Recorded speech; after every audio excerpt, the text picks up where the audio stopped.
Hello everybody, welcome to Nintendo Pow Block here on Boss Rush Games. We are back in the building. I'm your host, the enlightened and excited Eddie V. Joining me is the devastating Dungeoneer himself, Mr. David Lasby. Happy Monday, everybody. The gallivanting Galutrad himself, Mr. Jacob Taylor. What's going on? I'm back. I'm not behind the scenes anymore. Yes, and of course, this is my favorite gunner hunter in the world from PS Crossroads, the one, the only, the magical, the talented, our leader and Monster Hunter, Mr. LeRon Dawkins. What's poppin', y'all?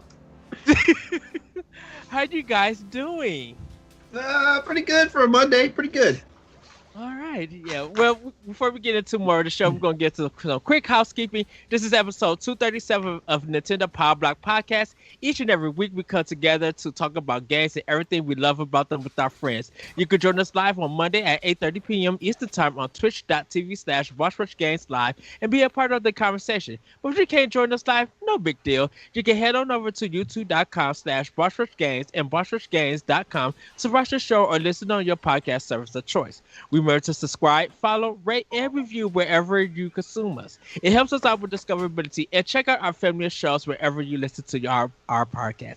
And also, everybody, come check us out on Discord at Boss Rush Games. Come follow us, chat it up with us. We talk about snacks, games, PlayStation, Xbox, Destiny, Nintendo, and everything that's all nerd. And our other podcast families, too, from our first and second class. So come and interact with us there on Discord.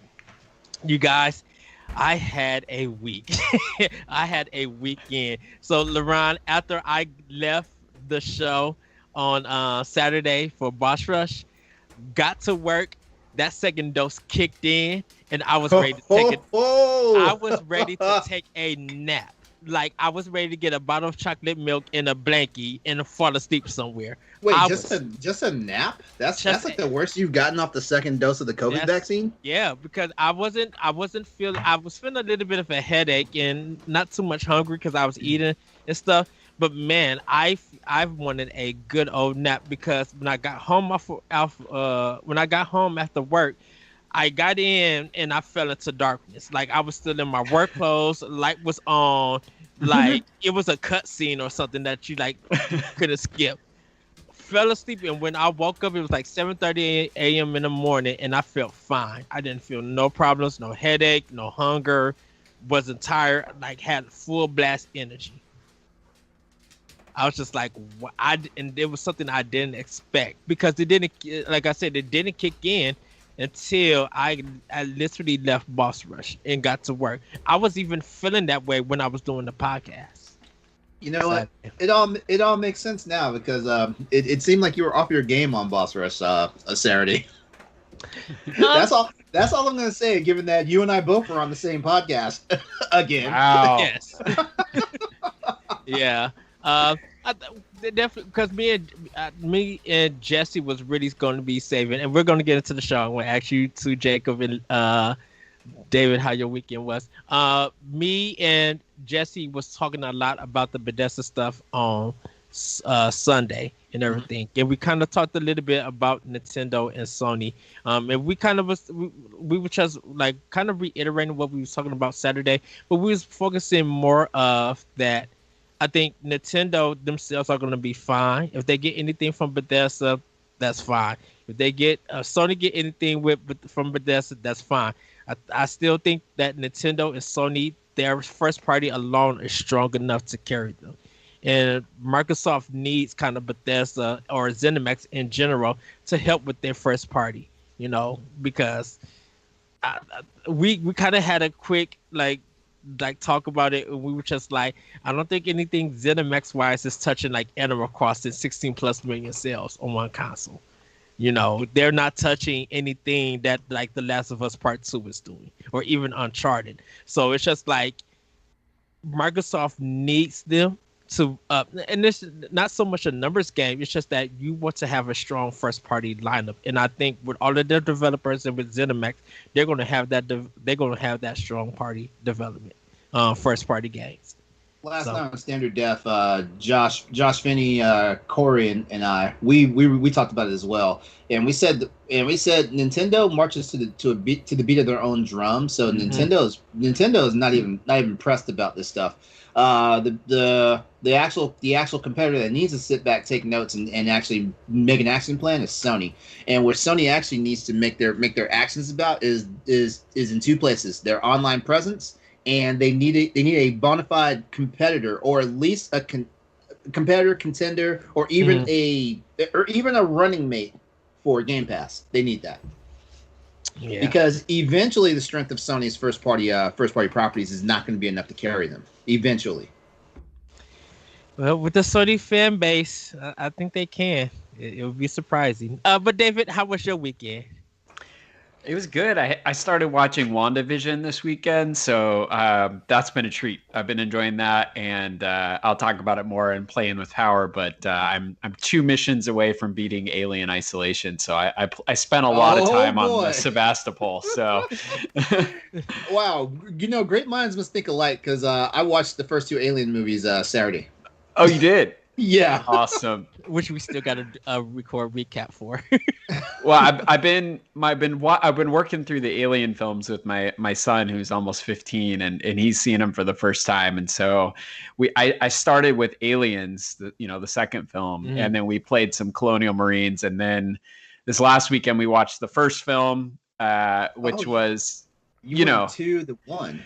I did, because I wasn't sure if the slow building suspense would grab him right away for the first one. So I thought, what would a 15-year-old kid like better than Colonial, Space Marines, right? So we started there, but he enjoyed the first film a lot. So then I introduced him to Alien Isolation, and man, he's already on the last mission in 1 weekend. He's been living on the space station. So you wanna hear something crazy?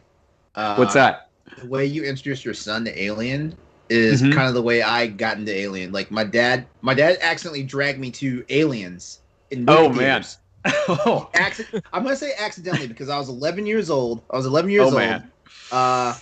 It's a rated R movie, but my dad kind of screened it, and he was like, okay, this is something I think LeRon would be okay with seeing. That, at least that's how the argument went down with him and my mom afterwards, because there's a long story with this. But anyway, my dad accidentally said, "You see Aliens," and then I eventually saw the first Alien. So I saw 2 before I saw 1.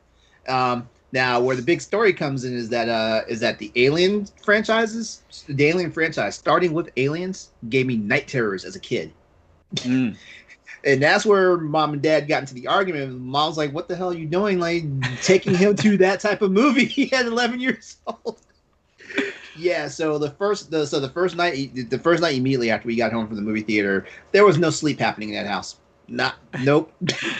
You're waiting for the face huggers to crawl over your bed there? Man, there was all sorts. There was I had the most vivid imagination. I still have a vivid imagination, but I had the most vivid imagination back as a kid. Oh my god! I wake up in the middle of the night thinking they're the freaking the ovomorphs with eggs in my room and stuff. It's like something just sitting on a chair. Oh my god! I'm in the shower thinking the xenomorph's gonna snatch me from the ceiling. Wow. Yeah. Wow. Well, Jacob, how was your weekend?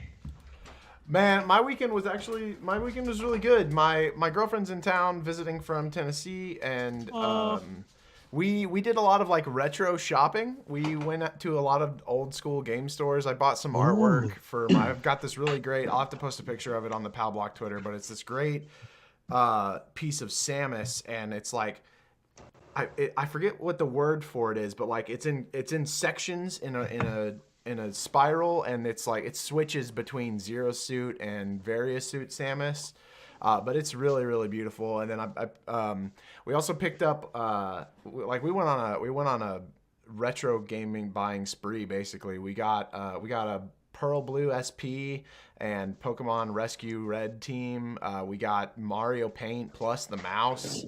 Yeah. So I have my old I have my old CRT TV set up in my room, and so we've been messing around with that.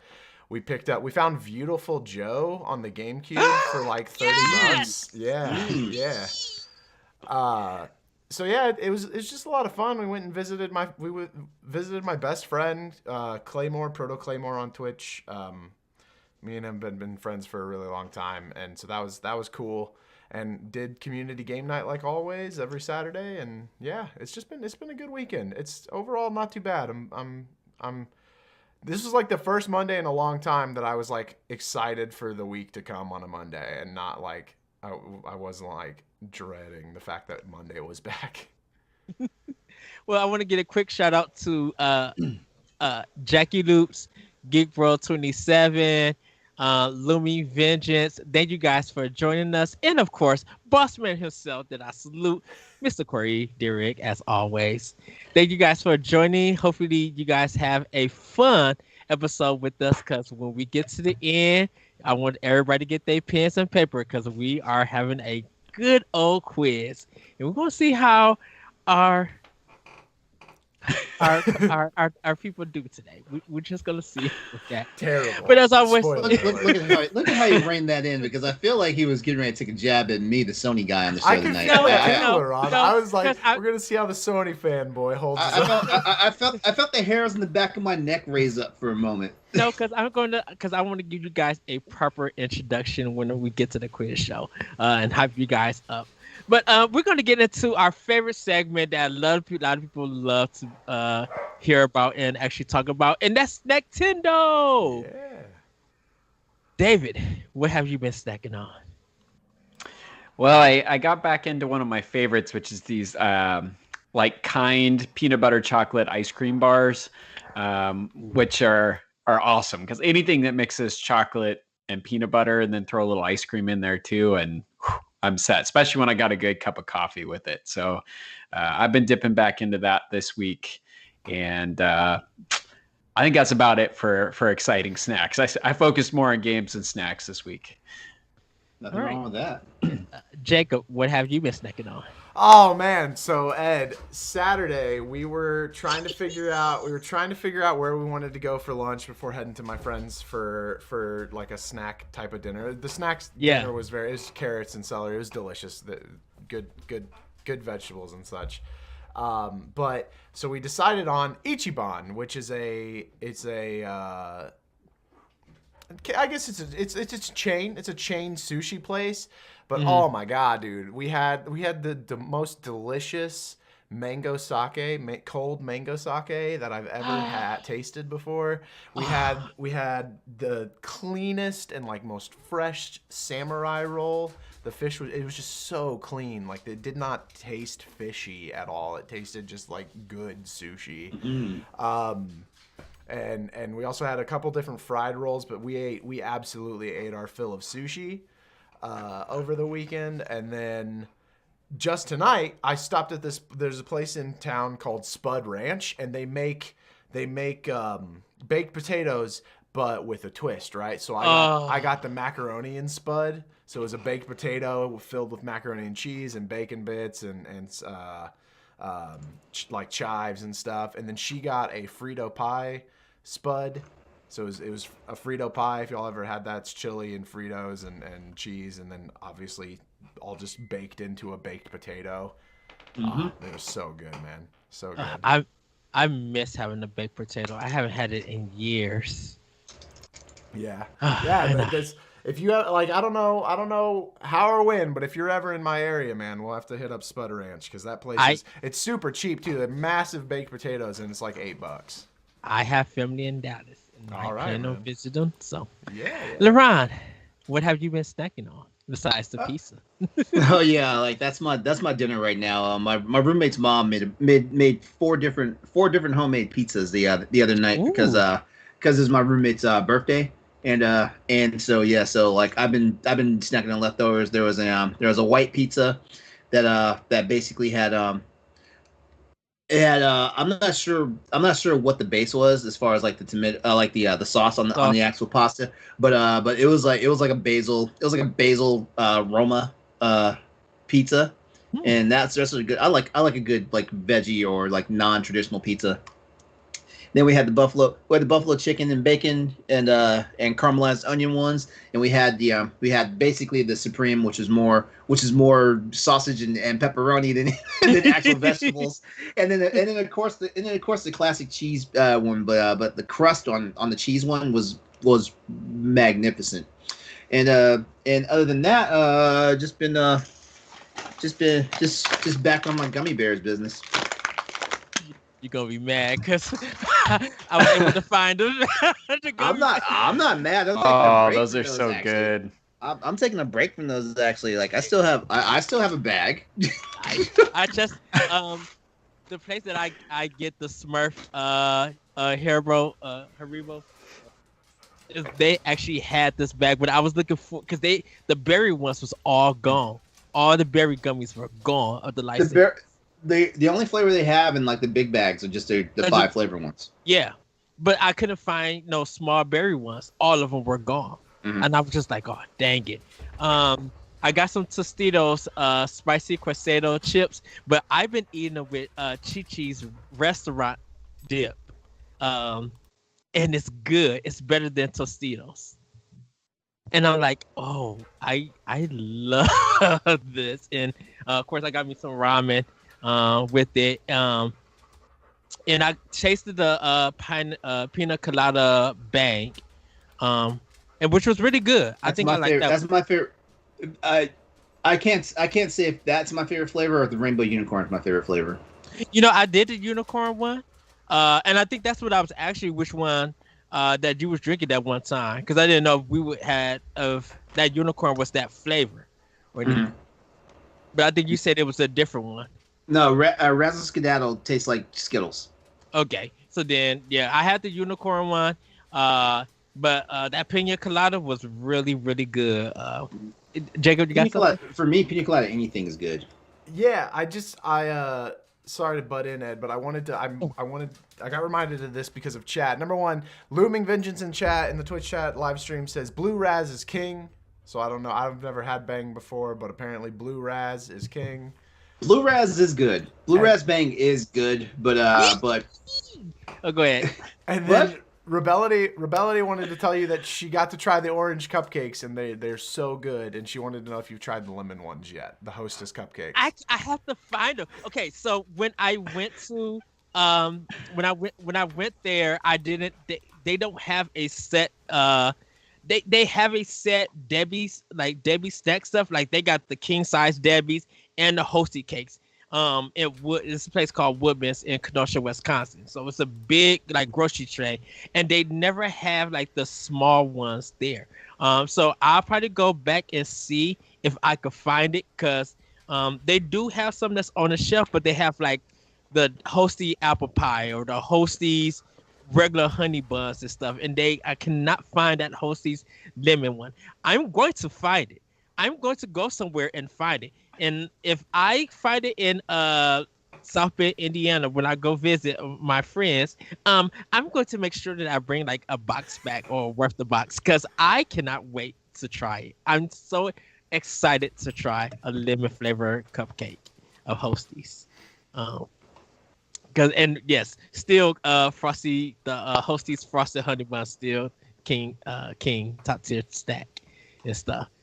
Some people may disagree. But, hey, and I got to say, I think ever since Corey had talked about that donut, yeah, we have been on a donut discussion, because Corey was talking about it, and then LeRon, you end up bringing the donut discussion and we were just like, okay, we got two different donut discussions, and me and LeRon, we talked about ours and the stuff, and I think we was talking about the texture that's inside of it, and I was just like, it may be kind of almost like Corey. I think it's a region thing when it comes to like cream fill and certain pie fillings, and because I love I do love the apple fillings and like apple fritters and stuff. I was telling LeRon, like, I can never get to it because it's always gone. They don't make enough. You have to have them when they're fresh. Like, yeah. I mean, well, most donut places, okay, anything that has like real fruit filling, they usually throw them out the next day. So like when you walk into a donut place first thing in the morning, they may have like a $5 dozen, and it's usually like the day old stuff. And usually, like if they have any leftover fruit-filled ones, those are usually the ones you're gonna get. But normally, most donut places they toss the fruit-filled ones out because those are the fast. That's the fastest way to give someone food poisoning. Yeah. But nah, my whole thing about I can't really stand jelly filled or any type of cream filled unless it's lemon cream filled, because lemon cream has a different, they use different set of ingredients for lemon cream, but all the other ones like Boston cream, jelly donuts and all that stuff, like the texture is just, the texture of the cream filling itself is just ugh. I think because definitely with me eating a lot of pudding, I'm used to Boston cream and I like that. I could do jelly filled. I don't like the powdered sugar ones. I like the when it's just the straight sugar on that donut and they got like the strawberry or grape jelly on it. That's me, because I think it probably just, like I said, growing up. And, you know, donuts are donuts, everybody. If you get you a good donut. I like pudding, but I don't know, like just pudding inside a donut, just it's taking it too far. David already knows. Oh, I forgot to tell you, David, I got the tropical flavor dots. So, you did? Yes, I haven't tried them. They just showed up in that grocery store, so I picked it up. The tropical flavored is not so great, in my opinion. I've never tried it, so that's why. Yeah, tropical flavored anything in general is not very good when it comes to candy, I think. And by the way, did we all come to accept that they're called maple bars? They're called and Long chocolate Johns. bars? Because just gotta put that out there. We're gonna have to take a record of everything that was said and tally it up and see what the official Pow Block accepted answer is. Well, I think us and Crossroads are supposed to have a snack off one day. Wait. Who talked about that? that had to be Austin. That had to be Austin. No, I think it was me, because I was just listening to because I know how you guys do PlayStation. I love when you guys bring a topic, a particular snack and everything, and I'm just over here like, I don't have that. I'm like, I can't believe they do that, and I'm just like, you know what? We need to have a snack off, because definitely with us in the Crossroads, we love to talk about our snacks and everything. Ours is just like what we've been eating for the weekend. You guys are just like, well, today we're going to talk about salads, and I'm like, wait, what? Or something like that. So, and I think like Boss Rush should make a top tier snack thing, because definitely when it comes to E3, I hope that we have a snack list for the community and for us when we watch E3 this year, because I'm like, it's all digital, so we need to have a good snack list for it. I'm just gonna watch the show. You know, it's gonna be in the dead of summer when I'm trying to freaking shred anyway. I'm just gonna watch the show. Okay. Well, everybody, that was our snack tender. We're going to get into our game fact events, and Jacob is going to take it this week. Jacob, take it ahead. Yeah. So, if any of you don't know, LeRon knows, I'm a huge Monster Hunter fan. Monster Hunter is an amazing series. If you haven't played it, the demo for Monster Hunter Rise Part 2 is out now. So please check that out. Magnum the melted marshmallow, is incredibly difficult to battle. So with that being said, our Game Fact Advance is going to be a little Monster Hunter themed for you. The Rathalos is by far the flagship monster of the Monster Hunter series as a whole. But the Rathalos has been in every single Monster Hunter title to date. But did you know that the red and black fire-breathing King of the Skies has five other variations? There's the faster Azure Rathalos, the more aggressive and engaging Silver Rathalos, the larger and darker Dread King Rathalos, which was the last version of Rathalos that's come to the Western audience. The Eastern audience also has the Flame Rathalos, aka Fire Drake, and the Destruction Wyvern Rathalos, both of which are introduced in the Monster Hunter Explorer, which is an iOS and Android mobile game. And then there's finally the Zenith Rathalos from Monster Hunter Frontier Z, which was only out in Japan, and it has a unique ability to set its own tail and wings on fire. So Rathalos, absolute king of the skies in Monster Hunter, and there's plenty of him to hunt. Rathalos is my favorite monster in Monster Hunter, and you know, it's crazy. If you look at I guarantee you, I'm gonna pop on my my log for Monster Hunter World later, and I guarantee you, I probably slain over 300 of them. Yeah. Oh, wow. Is he like? Is he the main kind of monster? Like he's the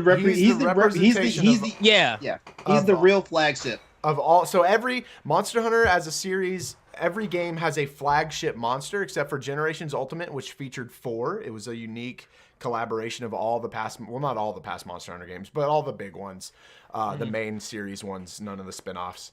So each game has a flagship monster, but Rathalos, who was the original flagship monster on the original Monster Hunter for PS2, is the flagship monster of the series, even going so far. I mean, it's featured in Monster Hunter Stories and Monster Hunter Stories 2, which is actually going to add another version of Rathalos, but I don't have all the details on it, so I didn't really feel comfortable talking about him completely.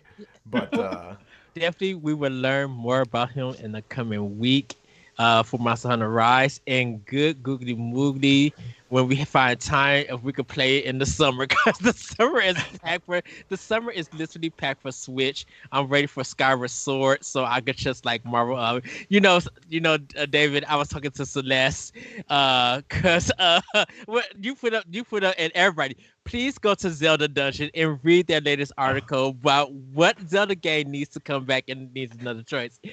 And David put out that question, and I kind of like, well, everybody knows what I think, but go read this thing. And that particular game, I'm not gonna say what it is. You can guess what it is.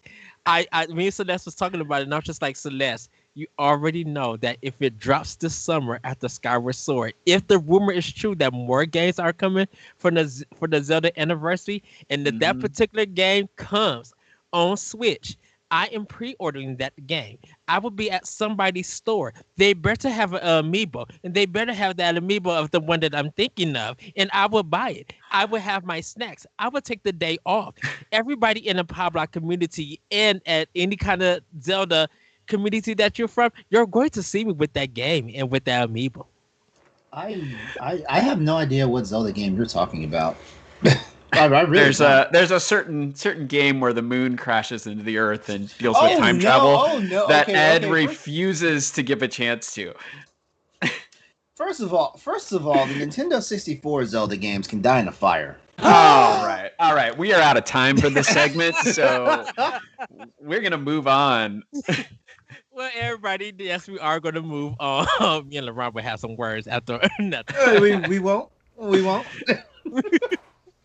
But everybody, it's time for Femi News. And David, take it away. All right. Thanks, Ed. So before we get started, we do have a special shout out to all the writers in our audience. We are looking for writers to join our team at bossrushgames.com. If you haven't checked out our website recently, we got a lot of great content over there. Our writing team is growing. So we wanted to ask you, are you passionate about video games, enjoy writing, and you're hoping for a place to publish? Please email us at opportunities@brg@gmail.com to apply. So once more, that's opportunities@brg@gmail.com. And you can also just direct message one of us from Pow Block, and we can hook you up with the right people, because we want our team to grow. And if you have a passion for writing, we want you writing for us. All right, panel, we're going to get going with the news today. So our first story, this is from Brian over at NintendoEverything.com. Hot Wheels Mario Kart Rainbow Road Raceway revealed. So Hot Wheels has had a few Nintendo collaborations in the past, and that partnership is continuing with a new Mario Kart product.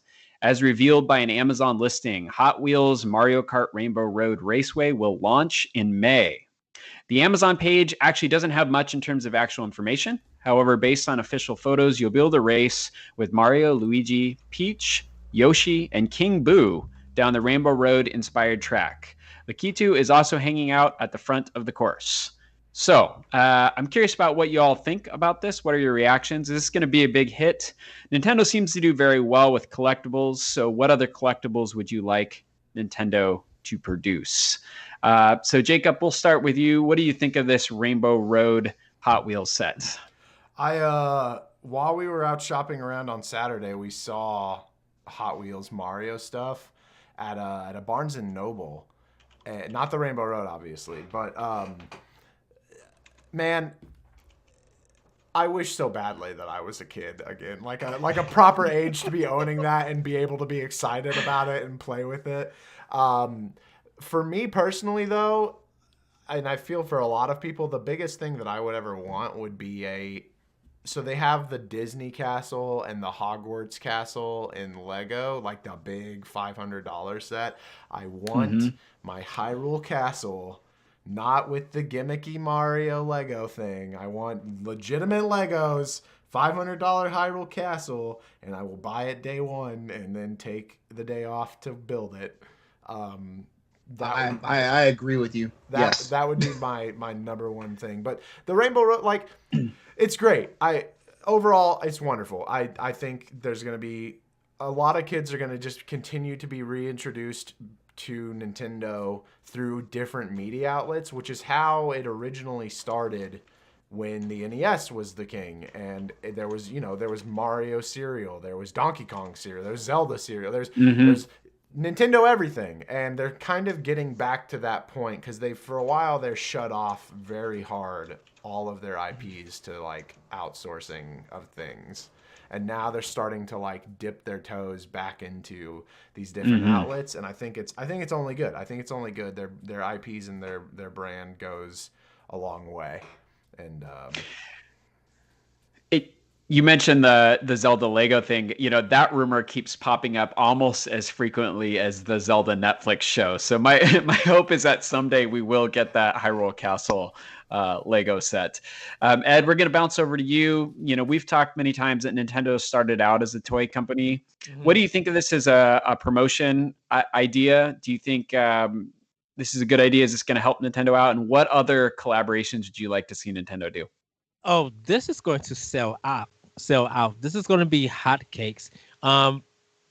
Of course, everybody know that I worked at Toys R Us back in the day, and when we sell Mario stuff, it sold out. Whether the Mario race car stuff, the Mario Hot Wheels, just even the cars itself, even though they didn't have no tracks, they sold out. And so people are going to finally be able, who definitely love the Mario Kart series, just look at the sale numbers of that series. They're going to be buying this up, and for a lot of people, this is a good Christmas gift if it's still available. It's going to be a good birthday gift. For people, I think it's great. I think when it comes to video games and Hot Wheels, they always do a fantastic job, and I just think this is going to be perfect for them. I think definitely when they decide to do Mario Kart, the next one, Mario Kart 9, this would be good promotion. Like, hey, you get your Hot Wheels stuff, here's a code inside. Input this code and you get that Hot Wheel car into the game, or you get that version of the Rainbow Track and stuff. I can see I can see a lot of stuff coming out from this, but I'm happy to see this. I know it's going to sell out. I just hope that they keep it in stock when it comes out. And when I don't know, they didn't say a release date for it yet, right? I don't believe we have a release date yet. Oh, they said in May. Oh yeah, I'm sorry. Yeah. May. So the race in May. Yeah. I think we'll see sales and stuff, because I think the only thing that people will have to deal with is Hot Wheel collectors. If they're not buying the tracks for kids or buying the tracks for themselves, I think a lot of people will be able to go in stores to purchase this. But I think it's a great thing for kids for the summer, kids for birthdays, and definitely for Christmas. So yeah, I see a great thing coming out of this. LeRon, as a PlayStation guy, it seems like they have a different kind of business model than Nintendo, which you mentioned earlier in the show. Nintendo marches to the beat of their own drum. But what do you think of this idea that Nintendo uses merchandise to boost their sales? Should they be focusing just on developing games? Is this something other companies can learn from? What do you think about that? I think it's something other companies can learn from, but at the same time, the one thing I can say for sure about Nintendo is Nintendo knows their demographic. They do, and I think this is a genius idea that they're doing, because in all seriousness, if you look at the Mario Kart, I forget what the Mario Kart, the RC cars racing thing is. I forget the home circuit. Yeah. like that's good, but there's a certain age demographic that definitely fits the bill for that. And then if you have the Hot Wheels cars, like I mean, practically any boy from age 4 to like 17 is going to jump on that, and shoot, probably their dads too, and stuff like that. So this is genius marketing because like the young kids definitely want the RC animatronic cars that like move on their own and stuff, and they have their Switch in their hands so they look like they're on the track and everything. But like young boys and some girls, because my sister was a tomboy and she saw all my Hot Wheels cars. When I was growing up. Yeah, and my parents forced me to let her have them. Yeah.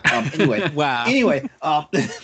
Yeah. So like every boy is going to love this. I'm saying boys in general because I mean like technically like boys are into Hot Wheels and stuff like that, but boys and girls, anyone that's into that stuff, they're going to get it, and it's going to have a much broader appeal because honestly, like little kids want the Mario Kart stuff, and then the adults will get the Mario Kart stuff just so they have something for the kids. But everybody's going to jump on the Hot Wheels stuff, so it's genius marketing for them and stuff like that.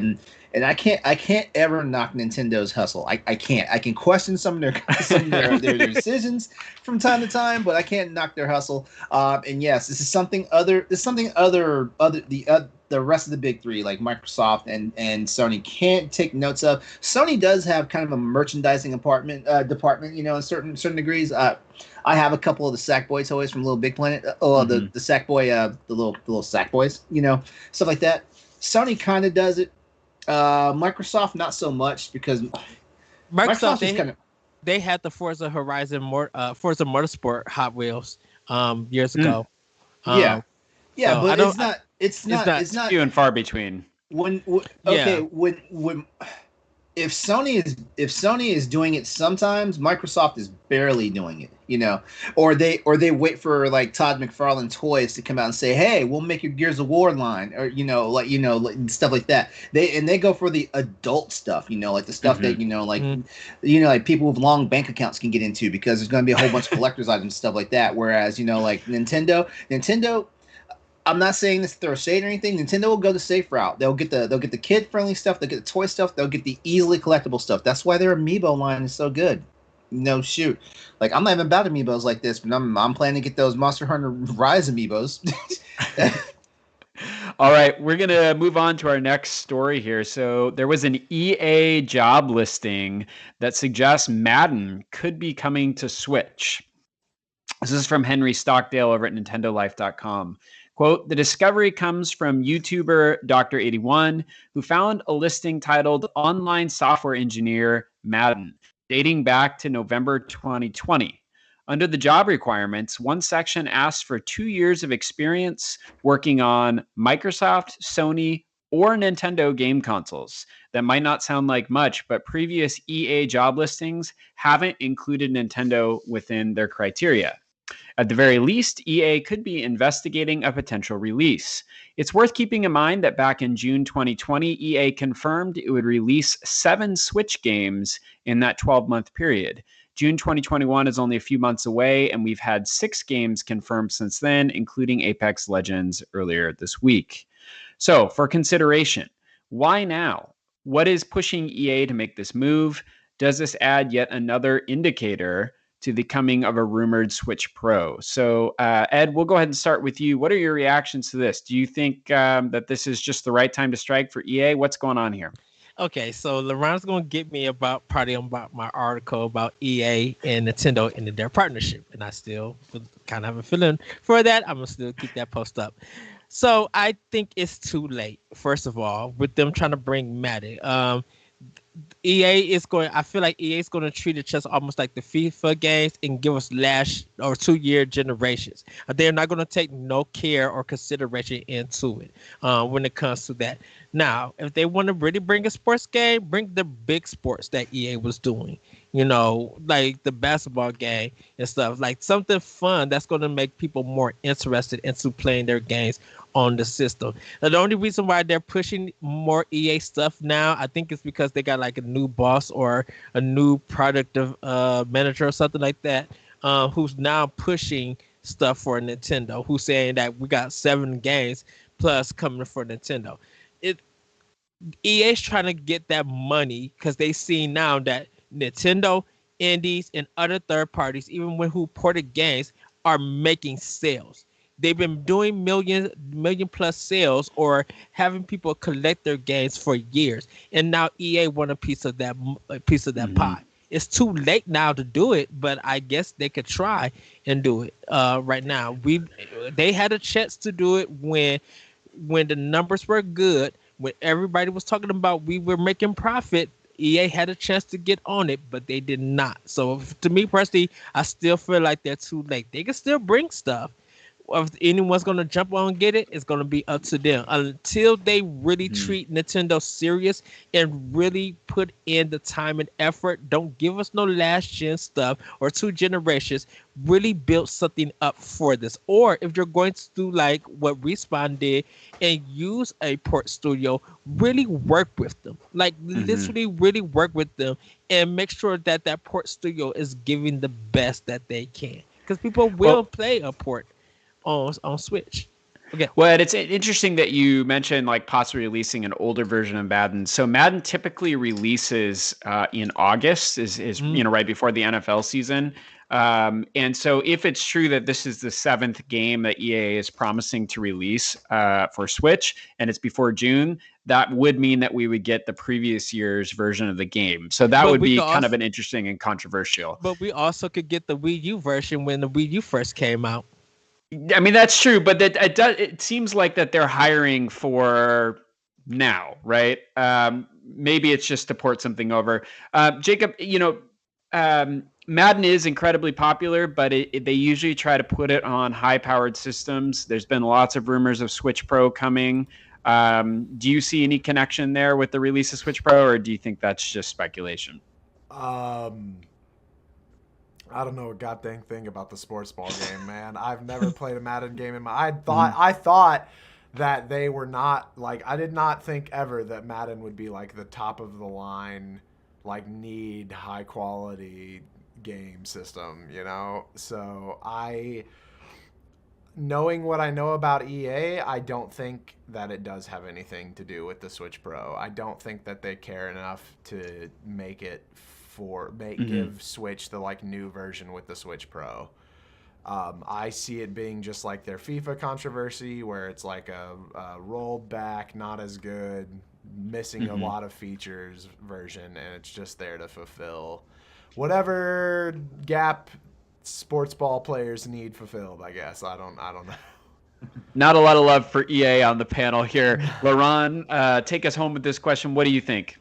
Okay, I'm not really sure if the Madden angle so much for the Switch. I mean, it's interesting if a Madden game does show up on Switch. I'll say that because, but outside of FIFA, I don't think there's an EA Sports presence on Nintendo.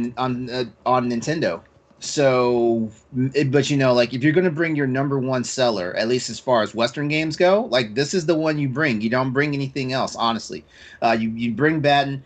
And I think what's going on, if Madden is coming out this year on the Switch, it's probably going to be EA testing the waters to see how seriously, the Switch audience will flock towards, an actual sports title outside of FIFA being on the system. That's the way I feel about it. I think ultimately, because I've said this time and time again, the reason why EA doesn't show up for the Nintendo Switch or for Nintendo systems, period, is because the user base that's on Nintendo systems is not the same user base that EA has. If that makes sense, EA has their hands in everything. They have a sports line. They have a first-person shooter line. They have all these different branches and stuff like that. And it seems like 9 times out of 10, their brands do not sell well on any Nintendo system. And Ed, just to go back for a second, when you were talking about bring out games from 2 or 3 generations ago, Nintendo's doing that. So don't even try that. No, but the thing. All right, no, you guys, you're getting paused. We're not. We got to keep it moving. Ed. You guys can go back and forth all day. I'll just say this really quickly, then we're going to get to our next story. I grew up playing sports games. Particularly college football when NCAA football was available on systems. That was my favorite.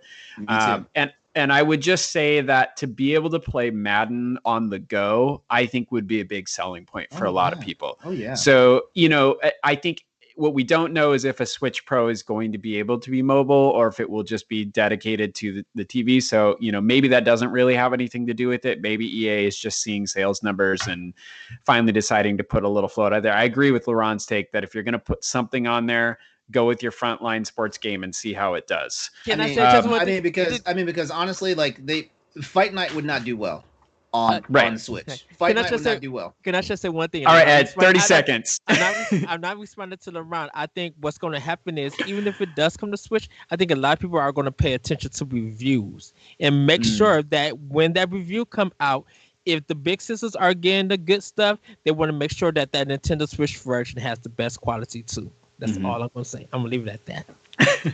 All right. We love your hot takes, Ed. So our next story is from Ryan Craddock over at NintendoLife.com. Japanese charts, Super Mario 3D World returns to number 1. Yes. So Famitsu's Japanese chart figures are now in for the week ending in the March 7th, revealing that Super Mario 3D World plus Bowser's Fury has returned to the top of the pile. Nintendo's Mega Mario re-release sold another 53,603 physical copies this week to get that number 1 spot, knocking last week's debut number 1, Story of Seasons Pioneers of Olive Town, down into second place by about 20,000 copies. No new games made their way into the top 10 this week, with familiar faces being spotted up and down the pecking order. So, Jacob, we'll start with you. What are your reactions to this news? How do these sales numbers look in light of Pow Block's debate last week about the best Mario game ever? Any change of heart? And what do you just think about the success of 3D World? Yeah, so 3D World, the main game that you get, I think it's absolutely deserving of it. It's actually my favorite multiplayer Mario game, which I didn't get to discuss on the show, but I was behind the scenes talking with Twitch chat. But it's kind of interesting because I want to have this debate or this conversation in a different forum later, but I actually really do not like the tie-in game for that, the Bowser's Fury. I think it's the worst showing of Mario that Nintendo's ever put out, which is saying a lot, but that's why I want to get into it in a different thing. But this doesn't surprise me, though. Mario games always sell gangbusters. They're always absolute hits. The more surprising thing, which I didn't know about, was the Story of Seasons thing. That kind of interested me a lot, but I guess that's just from that previous week. But no, yeah, like Ed, I have a hard time arguing with Ed when he says that Mario is the reason there will be a Switch Pro, because I don't think it's necessary. But at the same time, Mario moves, Mario sells games, Mario sells consoles, so it's hard to argue with him. Yeah, this shows it. Mario will sell no matter if it's a remake or whatever. All right, Ed, your name was invoked there. What are your reactions to these sales numbers, and does it impact thinking back to the debate last week? So, Mario 3D World's just that hotness. Everybody's just now catching up to the hotness, realizing why Wii U owners love this game and went crazy. What's funny though to me is that I actually thought Xenoblade Chronicles 3 would be up in the top. Not Xenoblade Chronicles 3, sorry. Xenoblade Chronicles 2 would be up in the top spot because of after that showing of the Smash thing, they were just like it's sold out in Japan like crazy. So I thought the numbers would be up, but to see Mario get back to the number 1 top spot, yeah, I'm surprised. And I'm sorry, Sony in Japan. Like, it's been Nintendo, I think for 3 months, the 3 last months, I think it's only just been Nintendo for the top 10 for Famitsu week per week. So seeing this, I'm just like, wow, Nintendo's getting that coin. Or rephrase that. Nintendo's getting that yen. They're getting that good old yen. And if you don't know the hotness, you need to get on the hotness, and you need to go get your copy of 3D World. I'll probably have to end up buying the wrong one. It's just like running it soon, Thanks, Ed. So LeRon, question for you then, thinking about this, and certainly you can share your reactions to the story as well, but I'm just thinking more broadly about the competition with Sony and Microsoft. Do they have anything that can rival Mario as the face of a franchise? And what does Sony and Microsoft need to do to get to that place in terms of thinking about representation?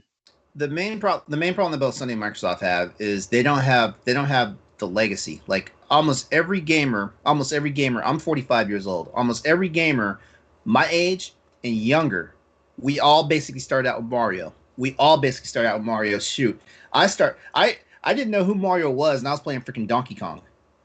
You know, Mario is in almost every gamer's DNA. And when I say every gamer, I mean modern gamers, because like kids that are growing up, kids that are just now starting out and playing games, they may not know anything about Mario, but they're eventually going to find out about Mario, and that's going to be what it is. So Microsoft and Sony honestly don't have the legacy. But that being said, they are starting to get their own legacy. You know, Sony for sure. You know, you've got Sackboy, you've got Astrobot, you've got Ratchet and Clank. You know,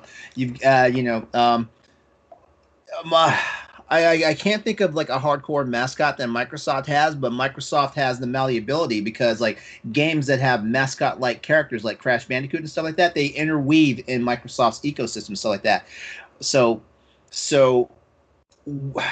I'm not really surprised that Mario 3D World is selling like gangbusters, especially over in Japan. I mean, you know, Japan is the house that Mario built as far as gaming goes, you know, and it shows in their other franchises. Like, I mean, Metroid and Zelda have a 35th anniversary this year, and Metroid struggles to get sales in his home country of Japan. You know, Zelda's kind of lukewarm, you know. Stuff like that. They do better over in the West, but Mario does well everywhere. And you know, and once again, you know, big ups to Nintendo. I appreciate them. Yeah, I appreciate them. I appreciate Mario, even though like to an extent I've outgrown Mario games. Like Austin and I from Crossroads, we were talking today, and we were talking that we honestly prefer the GBA renditions of the classic Mario titles as opposed to the actual Mario titles. You know, we love them, you know, and that's the best way to get us to go back and play those games. So, you know, like, and then some of their off-spins are great, like Super Princess Peach. Oh my God. That was a game I did not realize I was going to have that much fun with. And I'm not gonna go on a tangent, but Mario is basically legacy when it comes to video games. I can't think of the only other thing I can think of that's more legacy than Mario is Space Invaders. I thought you would say it's Pac-Man or Sonic. Jacob, did you have a thought? I kind of wanted to piggyback off of LeRon, and your question for LeRon is that Microsoft and Sony's chance has passed, because in the Japanese market has passed, because their chance would have come, and LeRon can echo this, is if Sony or Microsoft locked down an exclusive Monster Hunter game or Dragon Quest game, that would have been how they get back into that market. But because Rise is the next Monster Hunter and it's on the Nintendo Switch for now, we have reason to think it's coming to other consoles as well later. But those two series alone are super, super big. They are console sellers in Japan, and that would have been to get in. But now that Rise is coming in, that ship has sailed. They're not going to be... They can get that fix on the Nintendo Switch, on Nintendo's platform. And so... I completely agree with my cohort from Hunters for Hire there, because honestly, Monster Hunter reshaped itself around Japan's ecosystem of portable gaming. That's why you had all those games on the 3DS after like the Sony exclusivity deal, you know, ended with PSP. You know, the portable market is where Monster Hunter is at. I was not surprised to see Monster Hunter coming back to Switch, even though like technically it's supposed to be outside of that ecosystem eventually. And of course, like Capcom's found their groove now. You know, like we release a portable game and release a mainstream game, and that's what's going on. I love it, because guess what? It means my Switch gets at least 60 more hours of gameplay. That's what I was kind of wondering. And I'll turn it back to you David. With Monster Hunter 4 kind of being like the jump off for a lot of people, it's kind of just surprising that Monster Hunter 4 did really numbers for Capcom to get recognized. When it comes to Mario, for a lot of the younger kids, it was New Super Mario Brothers on DS because the game kept selling out at $40. Like Nintendo never dropped it, and for the years that it had been out, even when 3DS came out, that thing was still selling. Jacob and I will. Oh, finish your thought. Oh no, that was it. Oh, I was just gonna say, and then Super Sluggers for Wii, just good moogly. That thing for $50 that Nintendo never dropped, sold for years, even while the Wii U was out. Yeah, we got to wrap up this section, but just really quickly, I wanted to add in, I do think that there was a period of time that Microsoft had a chance to have a system carrying mascot like Nintendo does, and that was right at the end of the 2000s with Halo. I believe that's when Halo 2 came out, and Master Chief was a cultural phenomenon. You had Red versus Blue on YouTube. Mm-hmm. It was the defining multiplayer experience in terms of first-person shooters, and they let it get away from them. And I know that they are hoping with this next Halo game coming out that this is like a make or break moment, but I think there was a period of time there where, maybe not for young kids, but Master Chief could have been a cultural icon, and they let it slip away. Yeah. All right, this is our last story in the news segment today, and I think it's a really interesting one. So PlayStation files a patent for sense in video game. Sense as in what you smell with your nose. So this is Alden Itra from ScreenRant.com. Yes, it's not a Nintendo story, but perhaps it has some fammy potential. So Sony recently filed a patent that indicates the use of sense in upcoming PlayStation games. The use of sense in entertainment has been around since the 1960s and has intrigued moviegoers for a long time. Now it seems that gamers will get a piece of the action with Sony's new patent that entails the addition of sense as a sensory experience during gaming. It's been speculated that the new function might be added to the PSVR 2, while other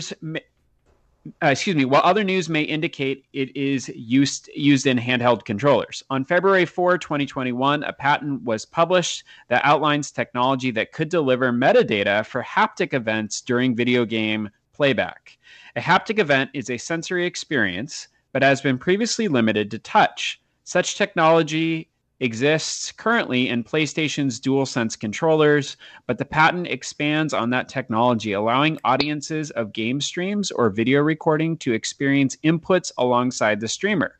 The patent also includes a portion about technology that delivers sensory input beyond touch. So, for our panel to consider, with Nintendo's history of outside-the-box design and interactive gameplay, could something like this also come to Switch? Does this technology interest you? Perhaps this will go the way of the Xbox Kinect, but what are your thoughts? So, Ed, we'll start with you on this one. What do you think? Oh, this is not coming to Nintendo. Nintendo is very innovative when it comes to making products. Why do that? Why they could just get with some food people, make some cute Kirby designs and sell you on that. You want to taste Kirby? Here's a strawberry chocolate shake or something or whatever. Like Nintendo would rather just be like, we're not going to spend our time in gameplay and things like that to give you a smell in a game for something. I would rather just sell you on food and call it a day.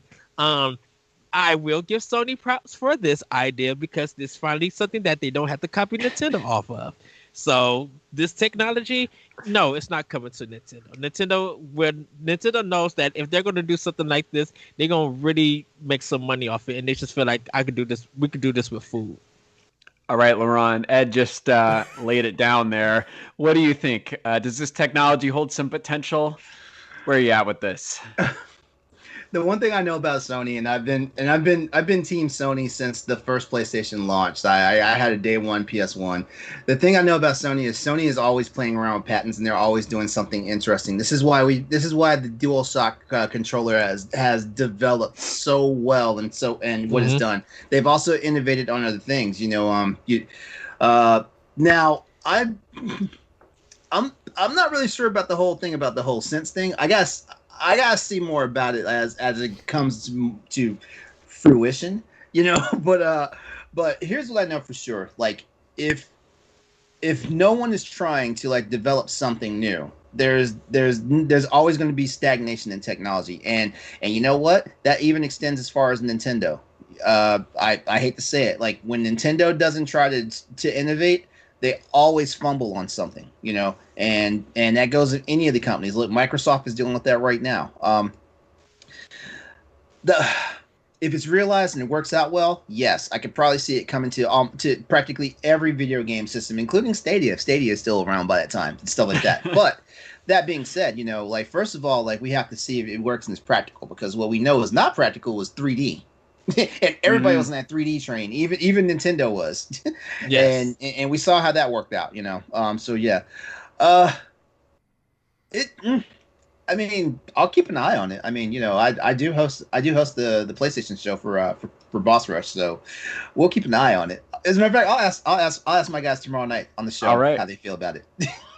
You'll have to communicate back about it. I'm curious. You know, LeRon, something we share in common, both Star Trek fans, and you know, growing up, something that always captivated my attention was the idea of the holodeck, right? And I hope that someday, you know, I'll probably die before this is a reality, but I would love to have some kind of immersive experience like that of just going in a room and being surrounded by a game. And I do wonder if this smell, you know, like we're taking steps towards that.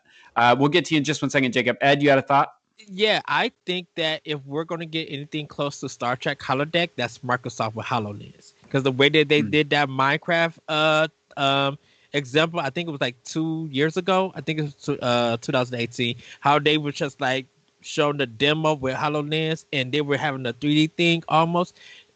Microsoft would be the ones to do it, pushing that technology. So I would give that to Microsoft. If they were going to do a sit thing, Microsoft would do it. I don't. With their HoloLens? I guess that the thing is though, like you never. We want to encourage companies to do this stuff because we want our games to challenge us. We want our games to also engage us and stuff like that. We want these companies. I don't care if Nintendo's doing it. I don't care if Microsoft's doing it. I don't care if Sony's doing it. I don't care if Google's doing it. You know, we want this stuff because there was a time when I wouldn't touch an RPG there was like a decade plus that I would not play an RPG because to me all RPGs were stale. So, you know, I really picked and choose which RPGs I was going to play, you know. And we got to have innovation for just the entire community to continue to thrive, whether that's games, whether that's tech within games, it doesn't matter. Now I'm just thinking about playing Alien Isolation in the holodeck, and it's giving me a heart attack. No, I would die. Jacob, you're going to take us home on this story. What do you think of PlayStation's Scent technology? Is this a waste of time? What do you think this will turn out? I really wish that Corey was here because he could side with me. Disney did smell-o-vision, smell tech in their Figment ride at Disney World, and you smell a skunk, and I do not want to be walking around smelling Mario all sweaty after he's run and jumped his way through the Mushroom Kingdom. I'm not a fan of smell-o-vision. I'm not here for it. I like my house. I like to be in my house and smell what my house is. Not whatever crazy world I'm in. I'm sure sometimes it'd be great. Sometimes, you know, like when you're cooking up a pumpkin stew in Breath of the Wild, I'm sure that'd be awesome. But then you'd also be walking along and your horse would take a dump and you'd smell it and it'd be terrible. Yeah, and think of the liquid cartridge that you have to buy for this. Like, do you want to pay $34.99 for these cartridges to smell something? I think it's gonna be just as gimmicky as Labo. I really think that's what's going on here. I don't think it's going to be something that I feel like it's not going to be something that's a permanent staple of gaming. Permanent staple of gaming, rumble controllers, analog sticks, you know, stuff like that, pressure sensitive controls and stuff like that. Smell Tendo, like was said in the chat. I don't think that's going to be like a permanent thing. And you know what? I'll eat my shoe just like Dan if it becomes a permanent fixture in gaming. As a matter of fact, if 20% of games released in the future have this smell mechanic to it, yeah, I'll eat a shoe. All right, and we'll make sure that our podcast listeners will be able to smell you eating their shoe there. So I'll make sure to get the most rank shoe out there. Like if I gotta endure it, you're gonna endure it too. All right, everybody, that has been our family news segment. Ed, we're back to you. All right, thank you, David. Thank you for it. Everybody ready? Because now it is time for Pow Block Clubhouse Quiz featuring the Elite Block Agents. Yes. Representing the honor community, we got Jacob Taylor over here. What's up? Representing the Zelda Dungeon community, David Lasby. Here we go. And representing PlayStation over here, Mr. LeRon Dawkins for Crossroads. Doing it for my stationaries. Yes. So everybody, hopefully you guys have got your pens, pencils out. The way See, we got all this stuff going on. You want us to have buzzers. You want us to have pens and paper. I'm talking about the audience, not you guys. Oh, yeah, do I have to have pen and paper? Nobody told me that. No. Actually, I might as well use pen and paper. I feel like I'm at a horrible disadvantage here. Oh wow!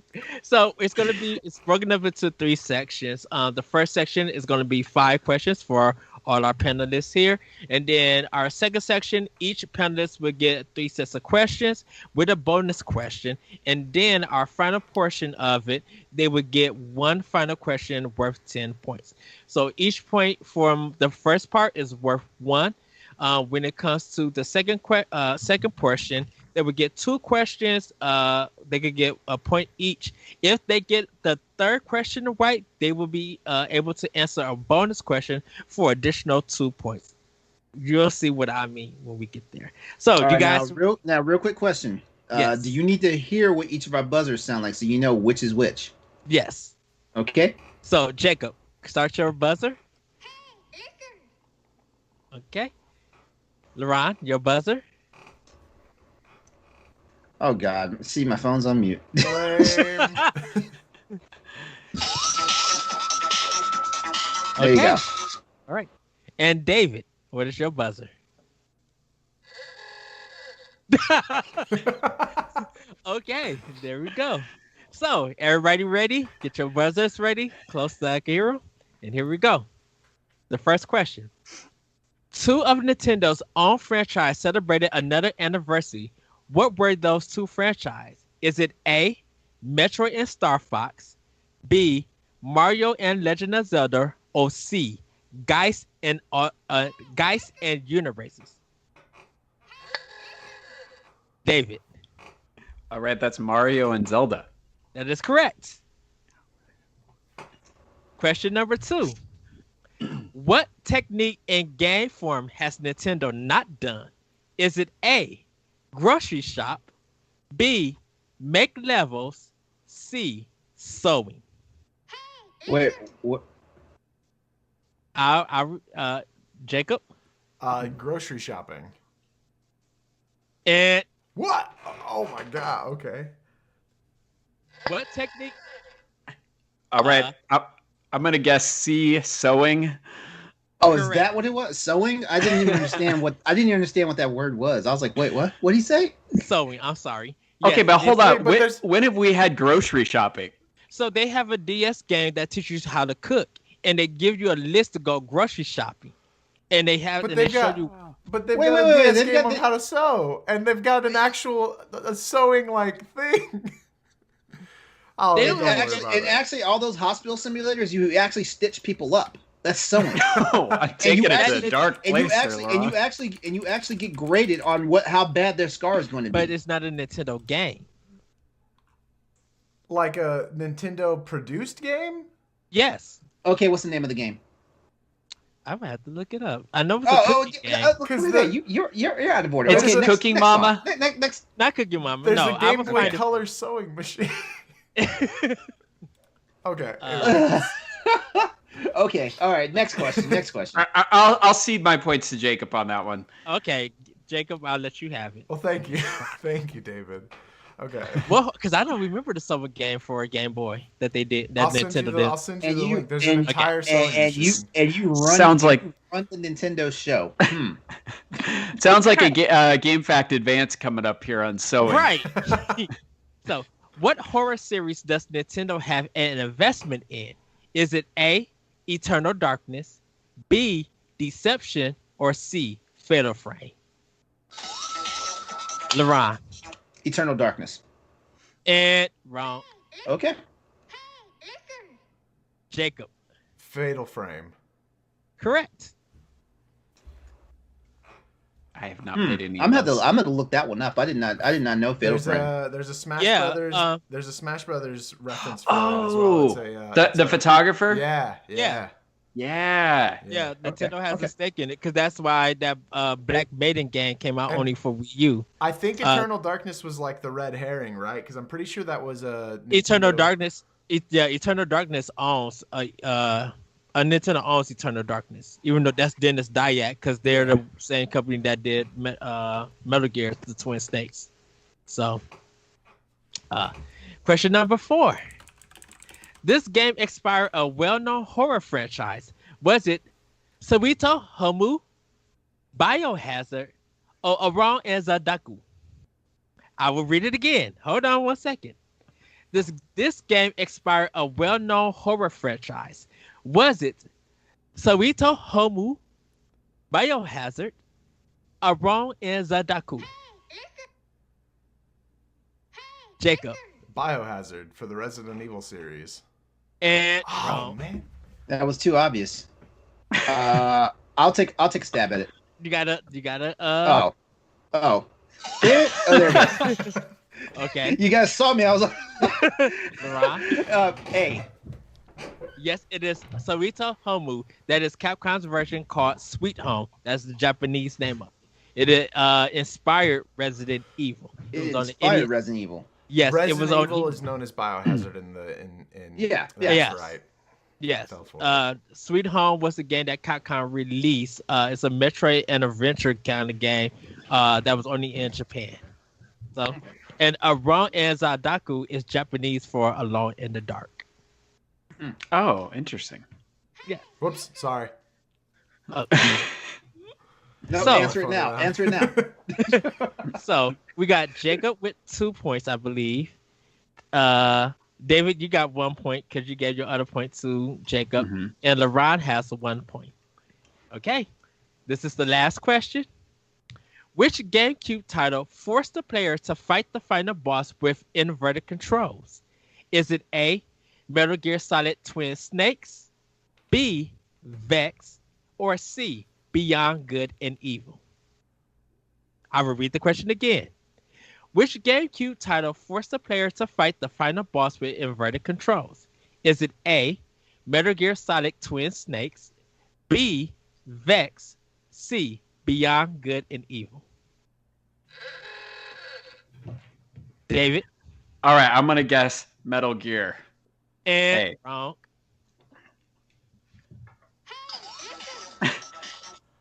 Jacob got that one. Did I? Jacob. Okay. Yeah, you got it. I might not get the question. Is it Beyond Good and Evil? Yes, it is. Correct. All right. Wow. They switched. You would have got it anyway. Because I was thinking Vex. Oh, I'm glad David went first because I totally was like, this has to be a Metal Gear. No. Solid It wasn't Metal Gear Solid. Metal Gear Solid's gimmick was you had to plug it into a different port. Too. Yeah. Yes. And Twin Snakes, I think Twin Snakes did the same thing. Yeah, Twin Snakes is the same thing. Okay. Yeah. So, we got Jacob in first with 3, LeRon and David in 1. So we have a tiebreaker question between LeRon and David. The first one, if one of you guys get it wrong, you have to. I mean, you would. The other person automatically gets that point. Are you for? Oh, so it's only one answer or the other for this one. Yes. Okay. So, where was Animal Crossing originally supposed to start? There's no choices? Yeah, for real. Okay. You mean in-game location or on what system? Let me Okay. hold on 1 second. On what console was Animal Crossing supposed to start? Oh. David? All right. I'm gonna guess and show my ignorance here, but I think it's GameCube. And LeRon, you get the point. It went to GameCube. Wait. It went to GameCube. Hold on, Crossing... I believe it was a Nintendo 64, though. Am I? Yes. Okay. Actually, you know why I know this? because I was working at GameStop at the time, and the Nintendo rep started pitching that game during the Nintendo 64 era, but it didn't come out then. Right, and it ended up coming into GameCube. Specifically, I think it was the Nintendo 64 DD originally because of its ability to have an internal clock. Yeah. Oh, interesting. Yeah, a lot of them just say the N64 because the DD for America ended up getting canceled because I believe I think Ocarina of Time got like extra stuff on the DD in Japan, I believe. So, all right, so the listing goes like this. Are we done with our buzzers? Yes. Or do they come back later? You're done with buzzers. Yeah, Okay. just need the buzzers for the first part. So, David will go first. Then LeRon, and then Jacob. So make sure LeRon and Jacob, hopefully you guys are off of Twitter. You cannot help David with these questions at all. Oh, why were we trying to help David? He's winning right now. What? Because some of y'all might want to. I'm not winning. I'm sorry, Jacob. Yeah. Jacob's winning. Okay. So, you ready, David? I think so. I don't know. Okay, here we go. Monster Hunter Rise will release on Nintendo Switch on March 26. What was the last Monster Hunter game to be released on a Nintendo platform? Is it A, Monster Hunter 4, B, Monster Hunter Stories, Weapons of Elementris, or C, Monster Hunter Generations Ultimate? I'm going to read it again. Monster Hunter Rise will release on Nintendo Switch on March 26. What was the last Monster Hunter game to be released on a Nintendo platform? Is it A, Monster Hunter 4, B, Monster Hunter Stories, Weapons of Elementris, or C, Monster Hunter Generations Ultimate? Monster Hunter is the game franchise I've played the least, but I'm gonna guess Monster Hunter 4. And I am sorry, that's not right. It's Monster Hunter Generations Ultimate. It came out for Switch. It was the re-release of the 3DS game. Ed, question for you. What was that Monster Hunter Stories game you just talked about? Because I've never heard of that. It's a made-up thing to trick you. Okay. You wouldn't have got Jacob or me on that one. Weapons of Elementris. Yeah, it was to throw you off. All right, that's okay. David, you still got more. You got some chances. Professor Layton is a well-known detective and puzzle solver. How many games does he have under his belt for Nintendo? Is it A, 7, B, 10, C, 6? I'm going to say it again. Professor Layton is a well-known detective and puzzle solver. How many games does he have under his belt for Nintendo? Is it A, 7, B, 10, C, 6?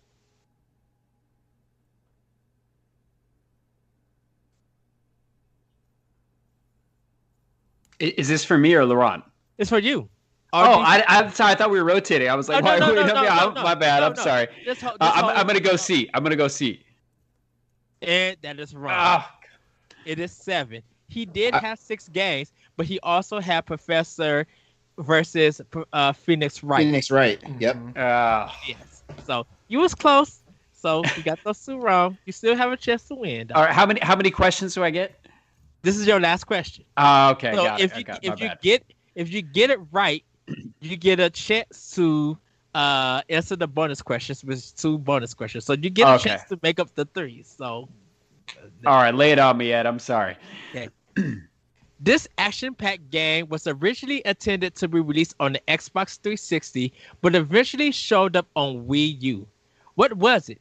Is it A, Devil's Third, B, Shadow Complex, or C, Romance of the Three Kingdoms, The Fight for Jinsoku? I'm going to say the question again. This action-packed game was originally intended to be released on the Xbox 360, but eventually showed up on Wii U. What was it? A, Devil's Third, B, Shadow Complex, or C, Romance of the Three Kingdoms, The Fight for Jinsoku? Oh man, you're killing with these questions, Ed. I'm gonna go with B. I am sorry that is not correct. It is. All right, what was it? It was A, Devil's Third. It was by Nobunaku, I believe. He is the creator of the Ninja Gaiden games. He left. He got fired from some things and decided to make his own game. It was supposed to come out for Xbox 360, but ended up on the Wii U. It was a terrible game, so you're not missing. Awesome. All right. They was going to kill me for this one. So LeRon, it is your turn. Are you ready? Yeah. I mean, shoot, man. Like, you did David dirty this game. You did Celeste dirty last game. So I guarantee you, I'm in trouble. Okay. Well, here we go. What item do you collect in The Legend of Zelda that adds more love to Link? Is it A, fairies, B, no, are you kidding me? One thing. I didn't get to see David's reaction at all. Did he just fall out? If David could have flipped the table right now, he would have. Yeah, absolutely. That was about the same as me and LeRon when you said David with Monster Hunter. Oh my God, David, that was your bonus question. You would. I'm going to have to watch the replay, everybody. Okay. I'm sorry, I couldn't watch it. Okay, please start over. Start over on this one. What item did you collect in The Legend of Zelda that adds more love to Link? Is it A, fairies, B, bottles, or C, heart containers? Let me repeat it again. What item did you collect in The Legend of Zelda that adds more love to Link? Is it A, fairies, B, bottles, C, heart containers?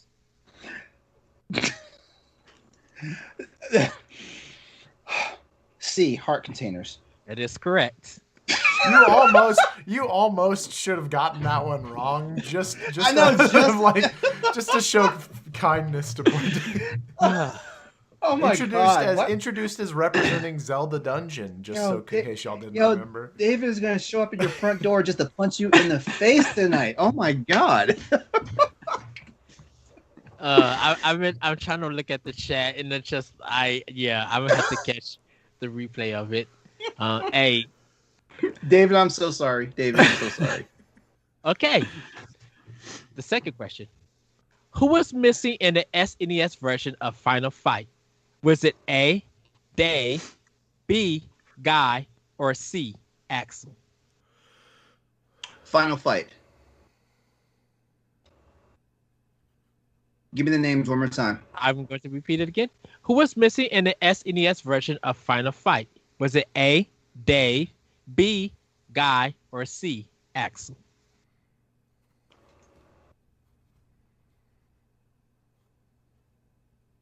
Five, 4, 3, A. 2, and wrong. It was B, Guy.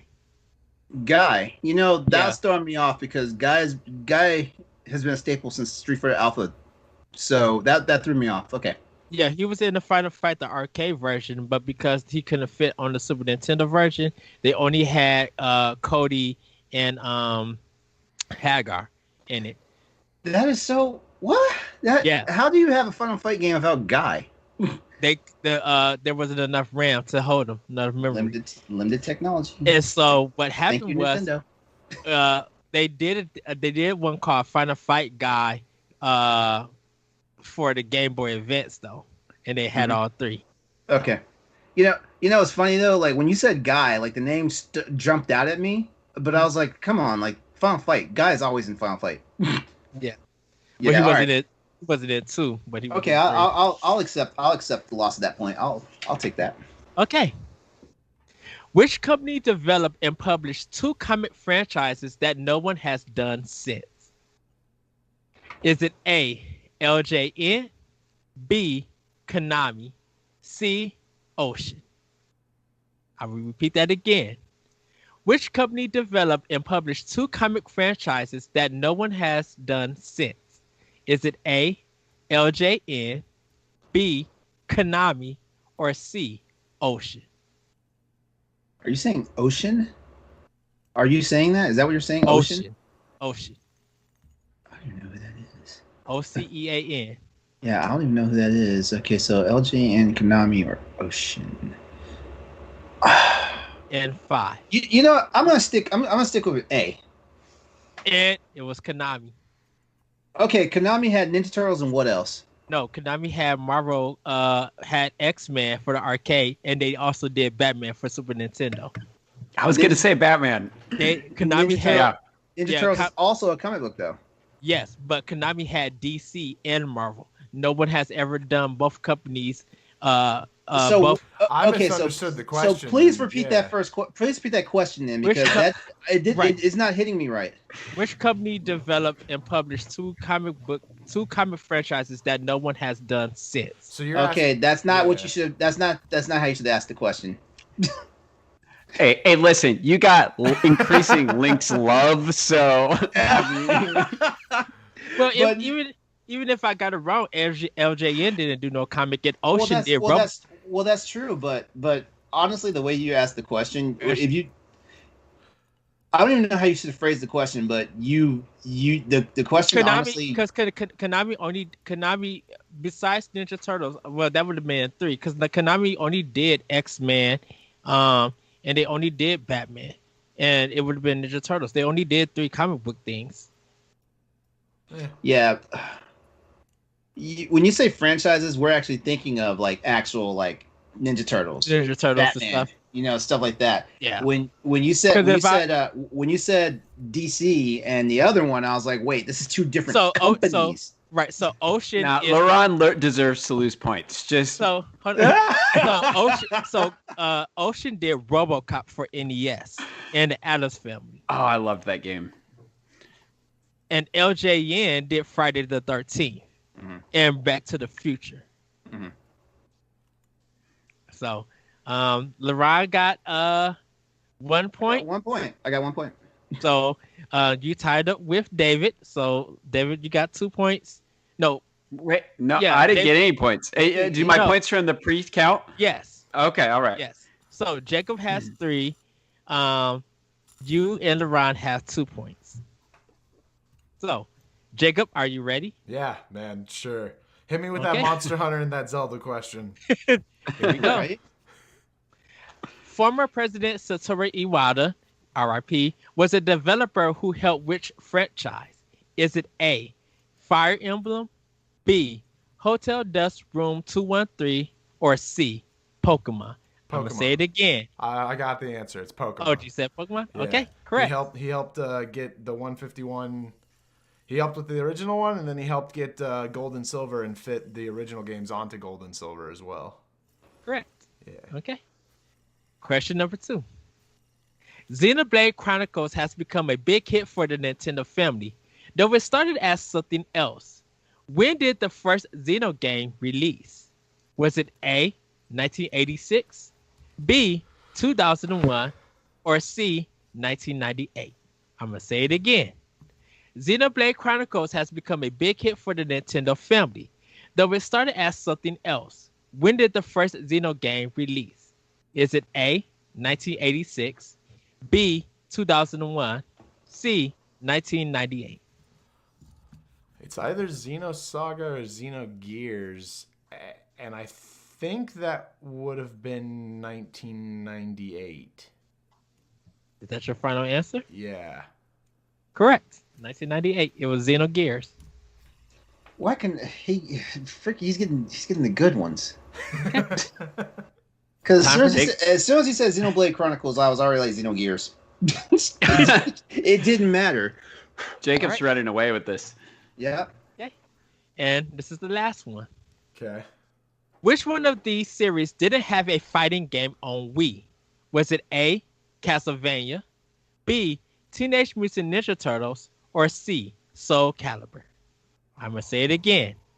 Which one of these series did not have a fighting game on Wii? Is it A, Castlevania, B, Teenage Mutant Ninja Turtles, or C, Soul Calibur? Castlevania had Castlevania Bloodlines. Or Bloodstained. Was Soul Calibur on the Wii? Are we counting only 2D like player versus player fighting games, or just like beat 'em up fighting games? Fighting games. Good Okay. question. Soul Calibur on the Wii. I'm probably gonna get this one wrong. Teenage Mutant Ninja Turtles. And Teenage Mutant Ninja Turtles had a 4-player melee beat 'em up on Wii. Castlevania also had a 3D battle fighting game on it. Soul Calibur had a beat 'em up kind of game. I think they had a beat 'em up kind of game on Wii. I believe almost like that Mortal Kombat Sub-Zero game, almost like that. Yeah, like the story-driven one. Oh, man, okay. So Jacob is leading with 5. David and LeRon has 2. I feel like you need to give me and David the bonus questions anyway. Yeah, I'm down for that. Okay. Because Jacob is running away with this right now. Okay, I will give you the bonus questions. Okay. For your bonus question, David, since I talked about Koei Tecmo, what 2 games was made from that director who made Ninja Gaiden? Oh my god. You know what? Thanks for asking for the bonus questions. Let's just go to the next round. Nope. Let's go to the next round. Jeez. Oh my god. From Koei Tecmo? Yes. Is that what you said? I'm gonna say from the creator. Wow. Wait, did they get the I mean, multiple choice? I've got no chance. I'm gonna say Hyrule Warriors. No. Yeah. I gave you Ninja Gaiden. Can you give me the other game that he made? No, I can't. I have no idea. Oh my god! Wait, right? He made Ninja Gaiden in Dead or Alive. Oh man. Okay. Wait, there's a DOA game on. No, I'm just saying, what 2 games did he make? Oh, okay. I'm sure thinking it's still Nintendo related. No. All right, now pull out your hardest question and give it to LeRon, please. Okay. Okay. I deserve it. Okay, so I'm gonna give LeRon's Jacob's bonus question, because I already gave him the answer for his. One of these franchises have fighters in a Nintendo franchise. Can you name the game and the 2 characters? So game. Okay. So the game was Castlevania. Mm-hmm. But even though that wasn't the answer for it, the game was Castlevania. Can you name the game and the 2 characters that are in it? See, now we gotta get in specifics, because I'm pretty sure it's Smash Brothers. I want to say Smash Brothers, the GameCube one. So Smash Brothers Melee? And wrong. Okay. Super Smash Brothers Ultimate. It has Richard Belmont and Summer Belmont. I could have got that one, Ed. Wait. Why did you give me that one? What was that system on? The Switch. Oh, Switch. The Switch. Simon and Richter. It's the latest Smash Brothers. You know what? This is a damn good question to give me, because guess what? It's not a fighting game.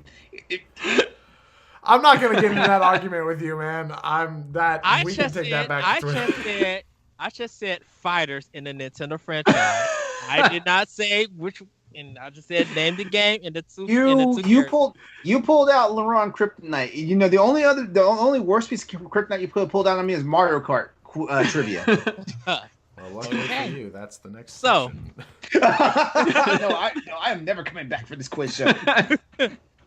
So it is now our final part. It's 10 points.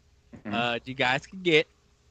Whoever gets this one correct, whoever gets the 10 points, has a chance to win the game. So you or David LeRon can end up winning it over Jacob. So here we go. And you might want to you could get your phones out, or like the notepad of things to write it down. I'm sorry. So, and then let me know when you guys are ready. Okay, wait. We're not buzzing, right? We just no. Okay. Yeah, you just write the answer down. Okay. You guys ready? Yep. Yeah. Okay, here we go.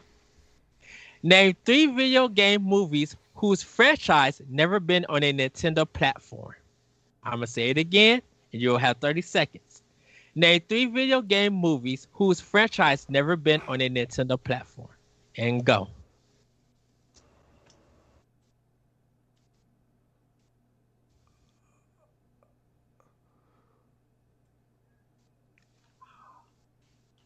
I know I've got a couple. That's more than I have.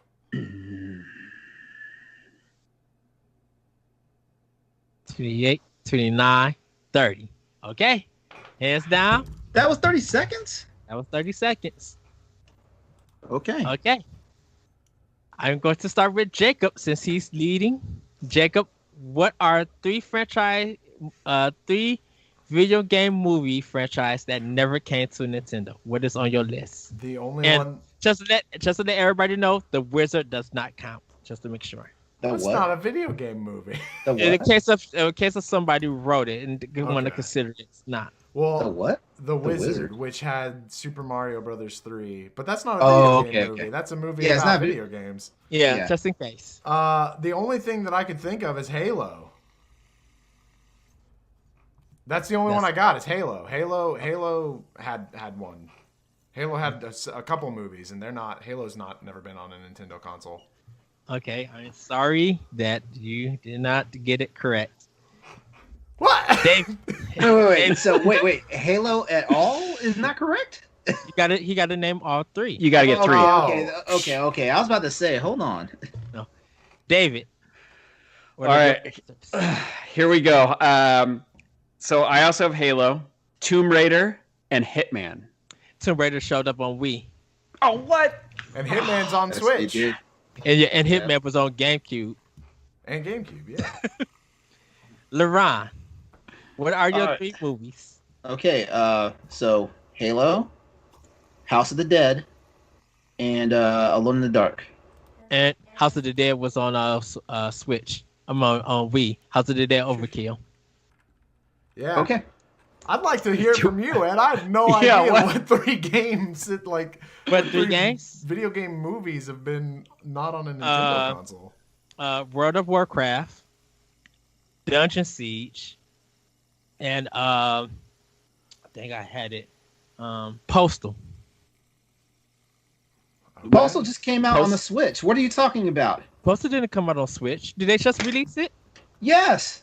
When? Well, we could sub Halo in there. Yeah, we could sub Halo in there. I just pulled up chat. Chat says the Ratchet and Clank movie. That would have been a great one. Yep. Silent Hill. Oh no, Sonic's been on there. Yeah, Silent Hill I think has been on Nintendo systems. Yeah, it was on Wii. Yeah. But yeah, no, Ratchet and Clank would have we could have subbed one in. But yeah, that was a great question, and I could not for the life of me. Postal Redo. REDUX. Postal. Yeah, Postal Redux. Yeah. As a matter of fact, many video game movies. That's insane. We talked about that on a Boss Rush podcast together, Ed. That was a great question, Ed. That was a good question.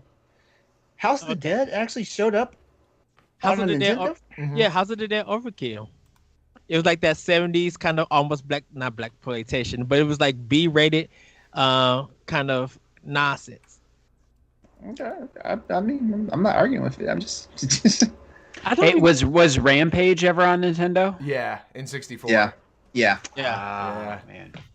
That's what I was like. I kept going back. I was like, Tomb Raider, Mortal Kombat. No, those are absolutely. That's all I could think of. And Dead Space came on Wii, so yeah, it couldn't have been the Dead Space movie. Yeah, man, that was a great question, Ed. That was really good. Okay. That was good. So, congratulations to our elite block agent Jacob. Hey. You have won a $20 gift card. Thank you. Once again, thank you, David, for participating. Thank you, LeRon, for participating. You guys did a fantastic job. I try to make this easier. That's why I always put multiple choice. And, hopefully you guys in chat, you guys enjoyed it and was able to get some of these games. Someone said Blood Rain. Blood Rain might have been. I don't know. I've never. That's yeah. Yeah, I think so. I think that'd be correct. The chat was blowing up with these. They were Rebellity, Geek Bro, and Dan were all answering questions, and it looks like Chub Life Nick came in and started answering questions. Yes, it was good. So, good time. So everybody, we're gonna get into play with power. And LeRon, I'm gonna start with you. What you been playing with power? Horizon Zero Dawn and Teppen. Yes. All right. I need to elaborate a little bit more on that. I'm currently playing Horizon Zero Dawn on the PS5. This is my replay of it. And I say replay because I've never beaten the game. Like, I've only started it. But now I'm maybe about a quarter of the way through the game right now. So I'm actually chugging along with it. And Teppen is that mobile card game from Capcom that has all their franchises in it. Mm-hmm. And I play that on the regular. Like, they just released a new expansion where Ada Wong is the featured hero, and the game's fun. It's a good time sucker. All right, Jacob, what have you been playing with power? I've been playing a lot of Monster Hunter, man. Monster Hunter Rise. That's made me want to get back into Monster Hunter Generations Ultimate. Plus, mine and LeRon's Hunters for Hire podcast. We got to doing some research for that. I need to pick up Monster Hunter World on the PC, but I still haven't done that. And then for community game night, we've been doing Mario Kart. We did some Jackbox Party Pack. That was number 7. That was a lot of fun. We had 4 of us in person and 4 of us over the phone, and we were all yelling at each other about nonsense. So, hey Jacob. Yeah. If I gift you Monster Hunter World, will you spend the other... Wait a second. Will you spend the other $10 and get Monster Hunter World Iceborne? Yeah, absolutely. Let me make sure this is right, because I'm on Steam right now, and Monster Hunter World right now is $30. Wow. But Iceborne is $40, and I'm trying to figure out, is Iceborne the expansion $40, and you still have to buy the base game? I have no idea, but we'll talk about it later, so that we're not taking up podcast time. But yeah, man, yeah. I have a feeling that you may have to. That's weird. David, what have you been playing with power? So, like I said earlier, I'm pretty close to beating Alien Isolation, which has been a blast to finally get through that game.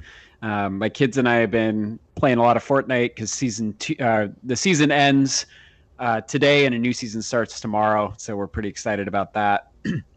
And then been playing some Animal Crossing. What about you, Ed? What have you been playing with power? So for my PlayStation, I restarted Final Fantasy VII Remake on easy, just getting through it, just to see like how powerful I am. If the game gives me a challenge on that end. For Switch, Ghouls and Ghosts Resurrection. I kind of made a comment in the Nintendo Pow Block, our chat, and I love this game. It's so wonderful. I am definitely enjoying it. And Mega Man 11, I am halfway through the bosses. I just got to make some more progress, and then I will be done with that game. And then I'll jump into Bravely Default. And then I just hooked up back my Xbox One, so I'm going to be starting some games on there. I keep looking at Gears Tactics, and I'm like, I need to start that game. But that's pretty much what I'm playing with power. So with that, everybody, that has been Nintendo Pow Block. Once again, thank you to my Elite Block agents, Jacob, LeRon, and David, for playing the game with me. Let's get into some quick plugs. David, where can we find you? You can find me at David Lasby on Twitter. And again, if you're interested in joining our writing team at bossrushgames.com, you can reach out to me on Twitter with the direct message at David Lasby. Jacob, where can we find you? You can find me everywhere on the internet at Galutrad, streaming Monday or Tuesday through Friday and Saturday and Sunday on Twitch. LeRon, where can we find you? You can find me on social media at Exodus803, EXODUS803. Also on Twitch, twitch.tv/Exodus803. And tomorrow night, make sure to tune in at 8 p.m. on twitch.tv/Exodus803 for my show, Crossroads, the PlayStation podcast for Boss Rush Games, where myself, Austin Campbell, and Nelly Lott, we all do our thing. We talk about PlayStation, video games, and all that stuff in between. And yeah, that's my plugs. Yes, and everybody, go to also YouTube Exodus 803 and subscribe to them. Help him get to over 100 because LeRon makes some fantastic content. And I'm being real serious with you, LeRon. Like, you make some fantastic content, and a lot of people need to check it out on your YouTube page. Oh, thank you. So, thank you. I think I'm sitting currently at 94 subs. As a matter of fact, I'm pulling it up right now. Let me see. 94 subs. So I am 6 away. Yes. You guys can find me on Twitter at that retro code. You can check out Nintendo Pow Block on Wednesdays at 7 a.m. That's where, in case you missed the live show. You can also check me out on Arsenal X podcast with Jesse. We talk all things Xbox. We've been having great discussions, really good topics and just having a whole bunch of fun with that. You guys can check also Optional Opinion on SoundCloud, World11 Podcast at podbean.com. We're kind of going back through some of our old episodes, and we actually got a good one coming up in the coming weeks. And LeRon, I'm gonna tell you all about that one. With that, everybody, have a great week. Have a great weekend. Continue to be better. Let's continue to play video games. Follow us on Twitter at Pow Block Podcast. Join us on Discord. Join the Xbox podcast. I think it's Arsenal X podcast. And join PS_Crossroads for the PlayStation podcast. Check out Standard Definition, 1v1. We talk the walk, and more on Boss Rich Games at YouTube. With that, everybody, have a great week. Have a great weekend.